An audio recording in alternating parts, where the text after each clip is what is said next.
Ha, my people, what did I just watch? I mean, what did we just spend 30 minutes of our beloved lives to watch? Ha! Hey, God. Shame wear me abada for this Zion and Chinwe matter. I cannot believe that. I don't even know if they've broken up. I cannot even say, okay, that based on what I've heard, that Zion and Chinwe has actually broken up because it looks like they keep coming back together. They keep coming back again and again, one for the road, I'm like, ha! Oh my god. I told you guys in my previous video that the way I saw the snippet for today's episode, I didn't really think that it's going to be much, and I was right because tonight's episode focused mainly on Ruthie and DJ Flo's situation and Zion and Chinwe's situation. Now, that DJ Flo and Ruthie situation would have been a very fiery one if only Ruthie was in attendance, but she didn't come, so it was like basically DJ Flo giving her own side of the story. So, guys, this show started with Ebuka. You know what, Ebuka just asked, "How are you doing?" Asked Anita, asked Zion. I just knew, okay, Ibuka is coming for the ship first. Okay, so DJ Flo and Ruthie, according to DJ Flo, she knew that she was done because, Ruthie was expecting her to buy her fight, which we all know. And Ruthie kept saying a lot of things outside of the house. And she was like, you know me. You know that naturally I'm not that kind of person. I will never allow myself to get to that level where I start, exchanging words. Or even if people are dragging me online, I wouldn't even come out to say anything, talk more of another person. So basically, I wouldn't do that. And that was the narrative that Ruthie was running with, that DJ Flo was not having her back. And DJ Flo said, yes, they've been friends for 10 years. And the thing that was like the last straw that broke the camel's back for her was that interview. You guys remember the interview that Ruthie did with Femi Daniels? Yes. She said she saw that interview and she wanted to know, like, why would you actually do that? Like, why would you go on a podcast and say things like that? For me, I actually wanted Ruthie to be there because there are so many things that this babe had said on that podcast that I wanted them to trash out face to face. But now, unfortunately, Ruthie was nowhere to be found, and we honestly could not get to the bottom of this, especially having them face to face. So DJ Flo's part, I honestly did understand, yes, but I felt like it would have been better if Ruthie was there. Now, moving on to Zion and Chinwe. Who broke up with who? They asked Chinwe, what happened? Chinwe say, Zion, answer. They asked Zion say, Chinwe answer. At the end of the day, Zion said, you know what? Na me break up with him. Chinwe was like, hey, you are not gonna do that, my boy. Baby. Yeah, she kept calling him baby. Like, people that are broken up. Like, the way her voice was even sounding, you can tell that this is a woman that is still in love.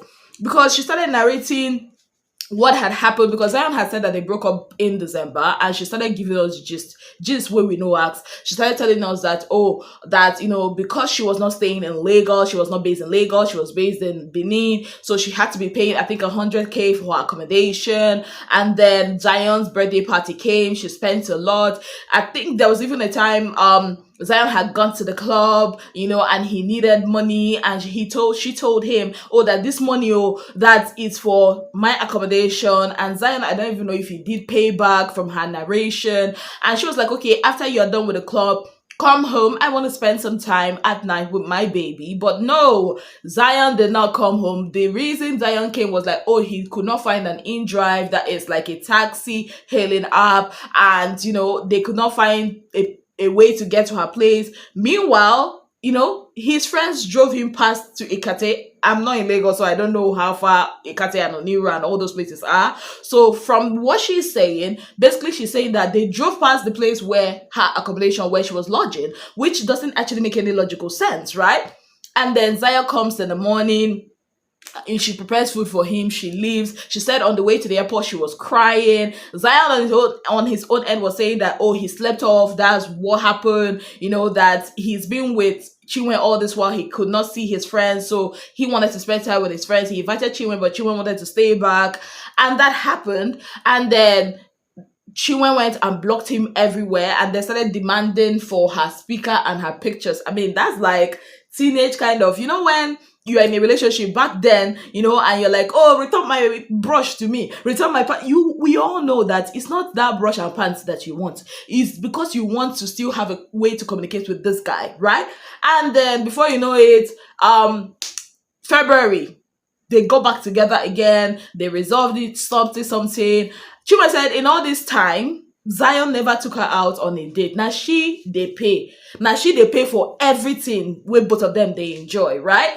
And then even when she was in Lagos, staying with Zion, she was the one paying for her accommodation. Then they got back together. Then Zion started asking her for money. He would ghost her for some days. Then come back, ask her for money. And she was like, I'm down like this. I don't have enough money because I paid for my sister's, accommodation in Canada.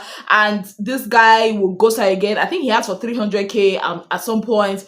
Like, this is a classic sugar mama, sugar baby situation. They said that at some point, according to Chinwe, at some point, Kelly Ray became their relationship expert.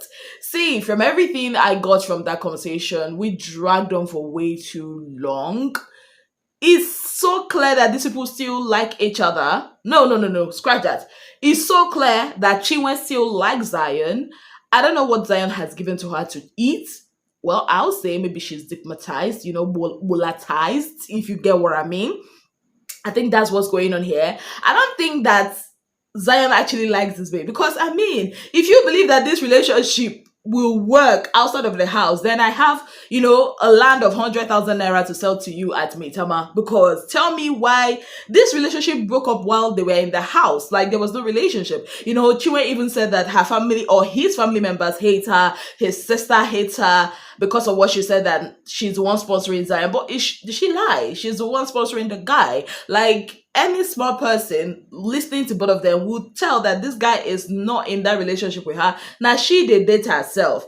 Now she's the one providing the lubricant for that relationship to work. There's no relationship there.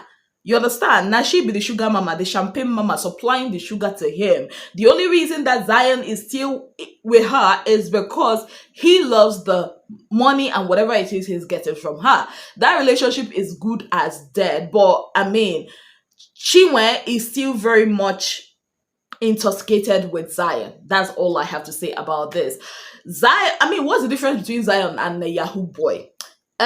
Because at this point, na Zion be the Yahoo boy, na Chinwe be the client. Yes, now, because what's there to make sense of? And you know that Zion, Zion lies a whole lot, and Chinwe knows. So like Ebuka said, we don't even understand. Like, even when, Zion tried to say, that he's not collecting money from her, she showed Ebuka the receipts.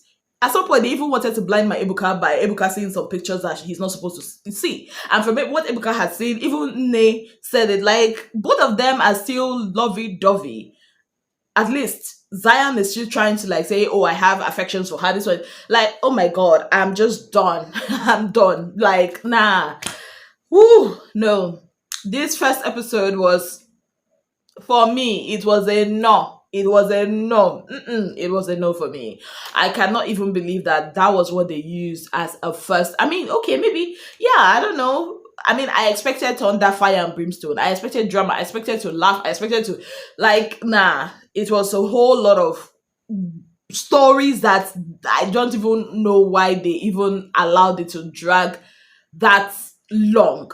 Chinwe and Zion's story is a story as clear as day, and I don't even think it's a story that should be given 20 minutes of our time, because they actually allowed DJ Flo to talk for like 10 minutes, and then, no, I beg, Muna, do better. The editors, do better. Give us a better episode next time, because this one, no follow at all. But at least we now know that this is a sugar mommy, sugar baby kind of situation, and we know that all those rants that Chinwe came to do, pay me my money, blah blah blah. It is not from her heart. She's just putting up a facade, to let us know that, I'm this strong babe. But you still like him. You still want him, even when you're seeing the red flag. So at this point, I can't even say that Zion and Chinwe have broken up, because up until that time they recorded, Zion spent the night in her room, and yeah, so Let's just leave it as it is. We are looking forward to what tomorrow's episode is going to give us. Are you guys impressed? What were your thoughts about tonight's episode? Let me know in the comment section. On that note, I'd like to say a very big thank you to you all for being part of my channel. If you have not yet subscribed, what exactly are you waiting for? Kindly click on the subscription button, click on the notification bell to let you know whenever I post any new video. Until I come your way again, I remain your darling girl, Williams. Have yourself a beautiful, wonderful day ahead. Bye, guys.